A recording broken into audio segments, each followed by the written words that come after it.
Hi, welcome to Quirky Queen's Journals. So I'm going to do 3 kind of skies today. I'm just going to keep it quite simple, see how I get on, see if there's any sort of progress being made at doing something a bit simpler than the old flowers. So this is wet on wet. Not even sure what colour that is, but it's blue, so it will do the job.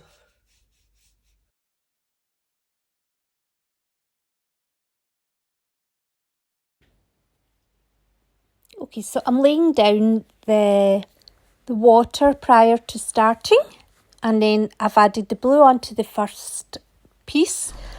Choosing yellow for the second, and I'll add in some Indian red. So Mary Ellen from the Red Parrot channel gave me a couple of pointers. Have a towel handy and wet your watercolour paints before you start, just so that they're always ready when you go to pick them up.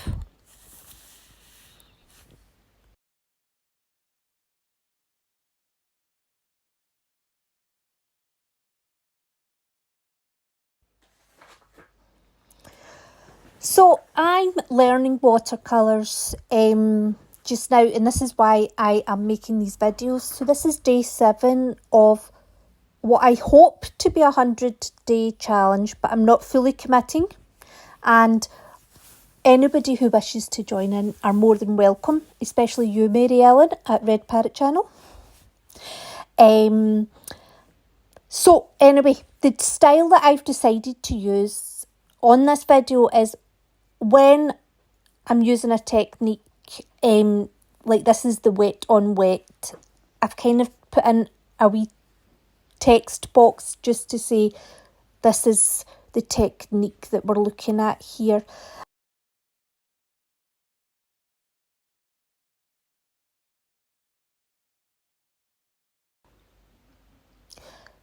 So you can see my paper starting to buckle because I didn't tape my paper down.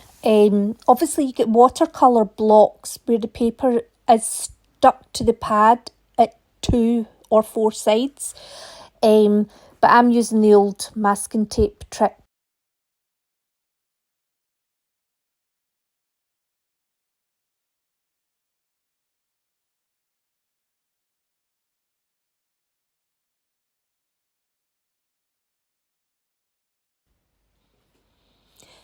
So in this video, there are only a couple of techniques that I am using.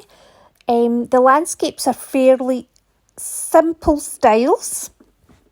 And mainly what I'm concentrating on is using wet on wet, wet on damp.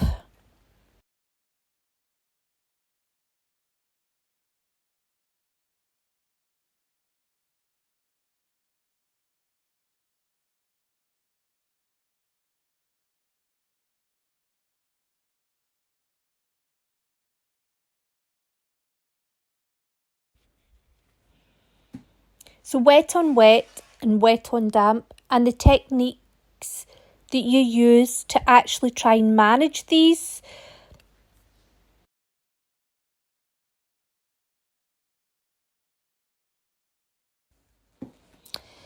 Like here, I am lifting off some of the colour and the water to try and give the illusion of clouds in the sky. It also helps to shape your sky somewhat as well. I have kind of begun to realise that watercolours, it's actually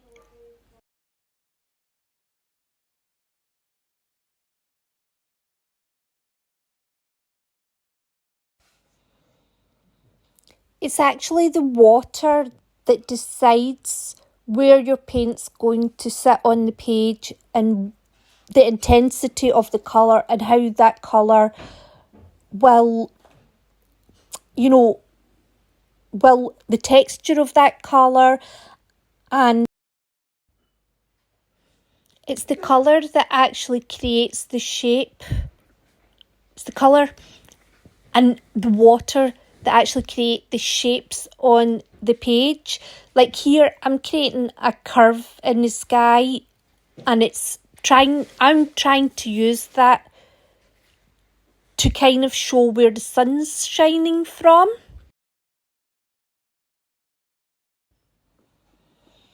So the way that you add the colour is the colour either gets added into water or it gets added with the water,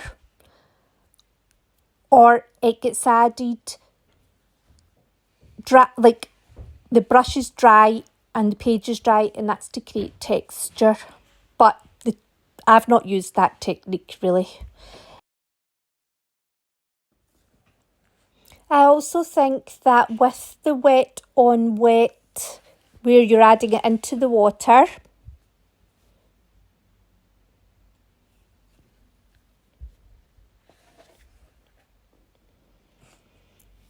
and with the wet onto damp, when I consider it, you're adding it with the water. I'm doing this on a very basic level. I'm sure that what makes you good at one of the things that make you good at watercolour painting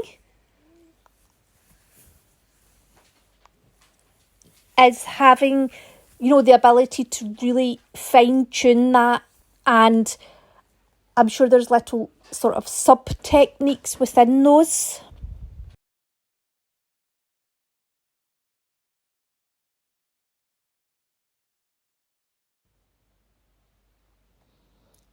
So I'm quite happy here because I managed to prevent a big cauliflower puddle happening. I'm looking forward to learning about how to use those sort of cauliflower blooming techniques to your advantage. But I think learning about the water control is a priority just now. So doing these 3 pictures has actually given me really a lot of experience doing that, which is what I was looking for.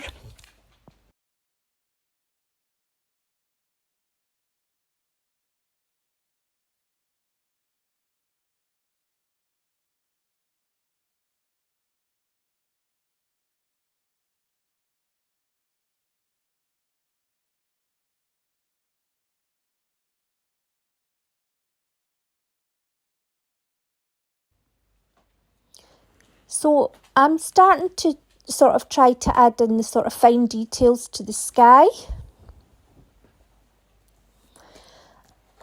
And so I'm starting to work in kind of smaller areas of the sky.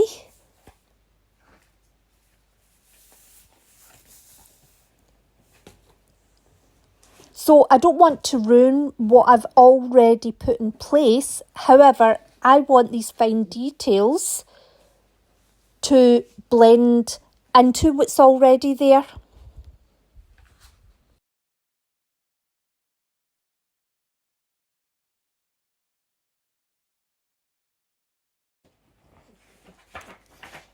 So I am starting on the grounds now, and I'm using wet on dry, and it's probably not entirely sure of the reasons, but I think one of them is that I need to keep it separate from the sky, and it is a smaller area that I'm working in. Also, these little grounds, because they only take up a small part of the page, I need to fit a lot of details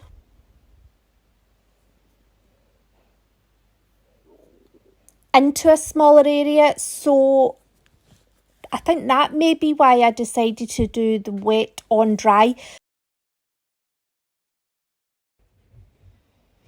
I will need to do more sort of research into when is the most appropriate times to use these different techniques. And that's what I am kind of thinking of doing the 100-day challenge for. Because I've always wanted to do watercolour, but I've never really known how to learn the basics.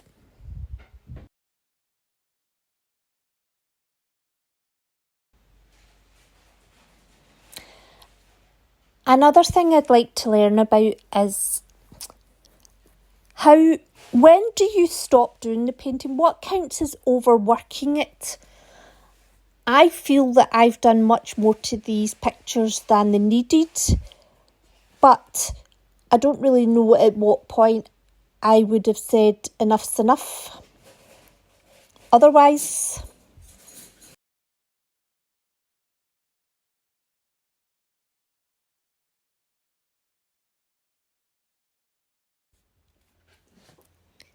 so I'm going to put a wee bit of music on quietly for the rest of the video until the end, when I do a wee summary of them and I show you the outcome. Just so you don't have to listen to my dulcet tones for the next half an hour.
Okay.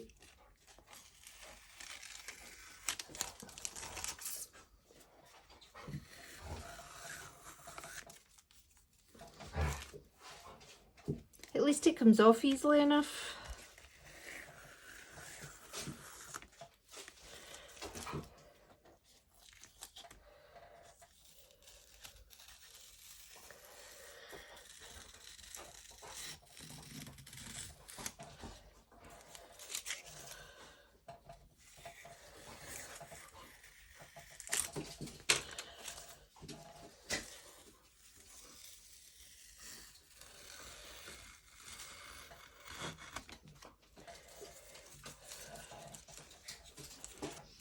Okay, so I've put some white gesso around the outside stains, and it's still a bit wet, so when it dries, it'll actually, the colours will start to show through again, but it's okay.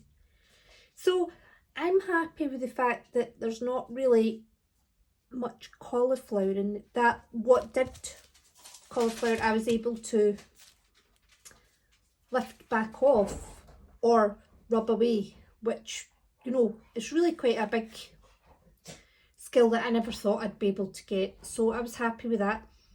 I did a lot more wet on wet with this one as well, just because a lot of it's to do with blending and graduation. So overall, I'm happy with this one. A few wee bits here that maybe could have been blended a bit more. This bit here became a bit overworked, and you can see there the blue and the red, so this one didn't work out as well. This one, I think I was happy with that one, because again I'd overworked it round between the lake and the mountain, but actually I think I've managed to save that okay. So yeah, so that's day 7 of learning watercolours. I will link the video that I did see this 3 landscape effect on when I was searching on YouTube, just, you know, to give her credit for having the idea of the 3 landscapes in the first place. But anyway, thanks very much for watching, and I hope to see you soon. Take care.